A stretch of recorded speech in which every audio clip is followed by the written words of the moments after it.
going to a place that was highly recommended to us. I think you have to play. Ooh, kind of excited. What are you doing?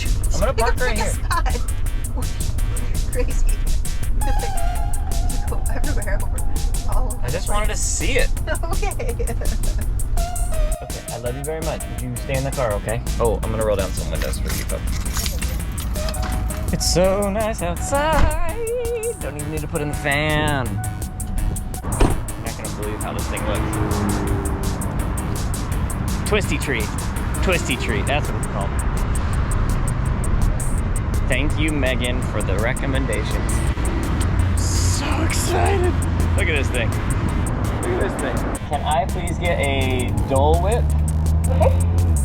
And then just a regular Twistee one with a junior waffle cone. This one? Waffle on this one. Thank you, ma'am. Of course. Okay, there you go. Did you guys need anyone after? After enjoying some of our Twistee Treats, we ran over to Disney Springs and enjoyed some of the shops over there, checked out some of Florida's finest, and took care of some more important baby moon things like lightsabers. And then I dropped Sarah off because she had a trip already previously planned. Got some ceviche, Peruvian ceviche, saw Dune 2, and then found a nice spot to settle in for the night. So this is a blackout curtain. That's really nice. That's blackout vinyl. And this is the only window I have not blacked out because I didn't vinyl this a little bit. Maybe I could do that. Or vinyl the top part of the window. We could do that. This is the fan. Super nice. Blackout curtain. Can't even see through it. And then blackout curtain. After waking up and checking out the local skate park, I set up the awning, had a little bit of breakfast, and prepared to go do some overlanding, off-roading in the area. I found a place headed towards Cocoa Beach called Canaveral Groves, or Port Johns, and I was really happy with what I found. Found a little bit of spots where you could do some overlanding. I don't think you're allowed necessarily to stay over the night, but aired down to PSI of 20, kept it in 4 high, just kind of tooled around, and it was finally nice to get back on some dirt roads. I think it's safe to say that Central Florida, you definitely can do some good overlanding. This is a local spot, so it's important to treat it with some respect. This is some people's favorite places, and I'm just a guest here, so I wanted to keep that in mind, and I was really glad that I could even just be in there and check it out. Packing it in and packing it out is really important for stuff like this, so that way trails stay open, especially in the middle of a more metropolitan area. Doing our part to make sure that we don't make a huge mess, drop oil, drop trash, is the way to keep these things open.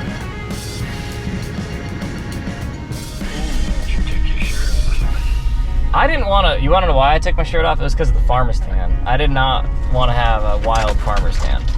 Well, what's the matter with being a farmer? Nothing wrong with being a farmer. It's the farmer's tan itself. I've got a rancher's tan, which means I wear long sleeves all the time, so that way my hands are tan. You got the tan hands?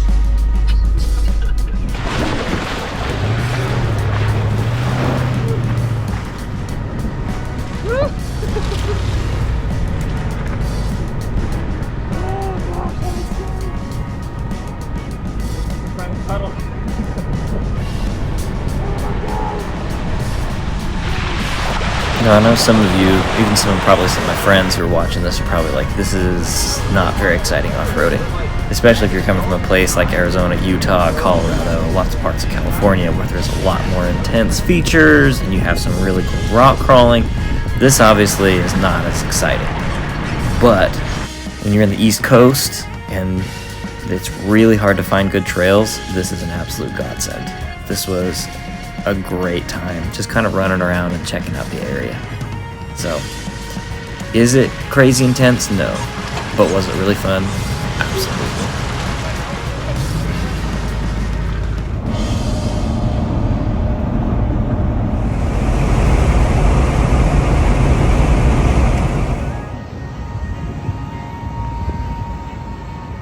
Cocoa Beach. Expedition. surfboard. To a baby moon. My wife and I, we went to Florida through Georgia from South Carolina. We tooled around and did a great job getting ready for baby stuff and had a good time. And we parted ways after a good time, and she took off to go to the Dominican Republic with a friend, and I made the really hard decision to stay in Orlando. But when you go surfing and you just get crushed, and you're totally thrashed by a wave, it just throws you around.